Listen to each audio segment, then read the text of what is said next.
नमस्कार, मैं हूं श्रीराम शिंदे और आप देख रहे हैं विश्व शांति दर्शन। आइए देखते हैं कुछ अच्छी और सकारात्मक खबरें, लेकिन सबसे पहले आज की सुर्खियां। परीक्षण ब्रह्मोस मिसाइल का, गोबी रेगिस्तान पर सौर ऊर्जा फार्म, सफाई से हुई लाखों की कमाई, स्कॉटलैंड ने खत्म की कोयले की शक्ति, किताबों की दुकान नहीं पुस्तक मंदिर। भारतीय वायुसेना ने ब्रह्मोस सुपरसोनिक मिसाइल का सफल परीक्षण किया। आइए देखते हैं।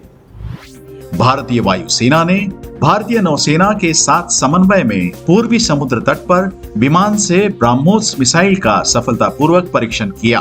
ब्रह्मोस मिसाइल भारत की वायुसेना को दिन या रात और सभी मौसम की स्थिति में पूरी सटीकता के साथ समुद्र या जमीन पर किसी भी लक्ष्य पर प्रहार करने की बहुत ही वांछित क्षमता प्रदान करती है। विमान के उच्च प्रदर्शन के साथ इस मिसाइल की क्षमता भारतीय वायुसेना को एक रणनीतिक पहुंच प्रदान करती है और इसे भूमि तथा समुद्र पर युद्ध के मैदानों पर हावी होने के लिए सक्षम बनाती है। गोबी रेगिस्तान पर 450 गीगावाट सौर और पवन ऊर्जा निर्माण करने का चीन का लक्ष्य है। सुनते हैं यह खबर विस्तार से।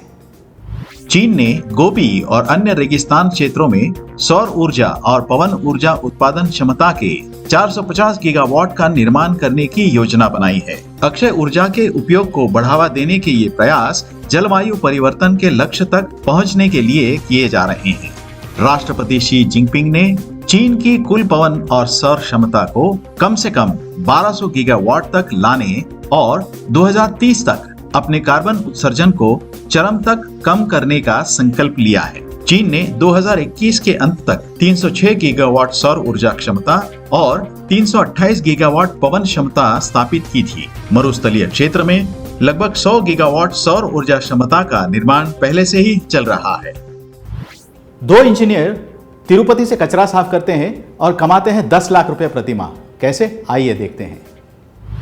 तिरुपति के 2 इंजीनियर चंदन कंगनपाल और दर्शन चालुरू कचरे को धन में बदल रहे हैं। उनका स्टार्टअप इकोफिनिक्स इस मंदिर शहर के जैविक कचरे को उपजाऊ और पोषक तत्वों से भरपूर खाद में परिवर्तित करता है। तिरुमला तिरुपति देवस्थान में एक वर्ष में लगभग 40 दशलक्ष तीर्थयात्री आते हैं और भारी आबादी द्वारा निर्मित सामूहिक कचरा प्रतिदिन लगभग 40 टन होता है। शहर के डंप यार्ड में कचरे के ढेर को देखते हुए चंदन और दर्शन ने इसके बारे में कुछ करने का फैसला किया। आज वे कचरे को खाद में बदल रहे हैं और हजारों किसानों को सिर्फ 4 रुपए प्रति किलो में बेचते हैं।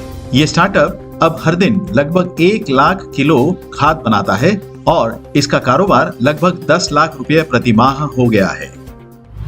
स्कॉटलैंड ने अपने आखिरी कोयले से चलने वाले बिजली संयंत्र को ध्वस्त कर दिया। जानते हैं क्यों। स्कॉटलैंड ने अपने अंतिम शेष कोयला संयंत्र में लगे एक विशाल चिमनी को ध्वस्त करके अपने कोयला संचालित इतिहास के अंत को चिन्हित कर दिया है। ये चिमनी, जो स्कॉटलैंड की सबसे बड़ी संरचना थी, आधी सदी से भी अधिक समय तक काम करती रही। हाल ही में इसे 700 किलोग्राम विस्फोटकों के साथ नष्ट कर दिया गया। इस तरह स्कॉटलैंड ने कोयले से होने वाला बिजली का उत्पादन समाप्त कर दिया है। ये कोयला संयंत्र यूरोप में अपनी तरह का सबसे बड़ा था। उसे स्कॉटिश घरों के 1/4 हिस्से को बिजली देने के लिए पर्याप्त बिजली पैदा करने के लिए 1970 में शुरू किया गया था।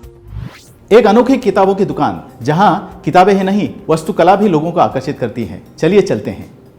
संगणक और इंटरनेट के बढ़ते प्रभाव ने किताबें और किताबों की दुकानों के महत्व को कम कर दिया है, लेकिन किताबों की कुछ दुकानें ऐसी भी हैं जो आज के दौर में भी पढ़ने वालों को आकर्षित करती हैं। चीन में जोंगशुगे नामक एक किताबों की दुकान है जो Hogwarts School of Witchcraft and Wizardry से प्रेरित है। इस तरह की पहली किताबों की ये दुकान चीन के चेंगडू शहर में बनाई गई है। ये किताबों की दुकान आर्किटेक्चर फर्म X+ लिविंग द्वारा डिजाइन की गई है। ये काम प्राकृतिक दुनिया से प्रेरित है, इसलिए उपयोग की गई अधिकांश मुख्य आकृतियां घुमावदार हैं, जो आगंतुकों पर एक मजबूत प्रभाव डालती हैं। यहाँ की सीढ़ियां और धनुष्यकार द्वार एक ऐसा एहसास पैदा करते हैं कि अंतरिक्ष 2 गुना चौड़ा लगता है। इस परियोजना के हर छोटे विवरण को भी सावधानी पूर्वक डिजाइन किया गया है। इसी के साथ आज के न्यूज मैगजीन में यहीं पर रुकते हैं। देखते रहिए विश्व शांति दर्शन। धन्यवाद।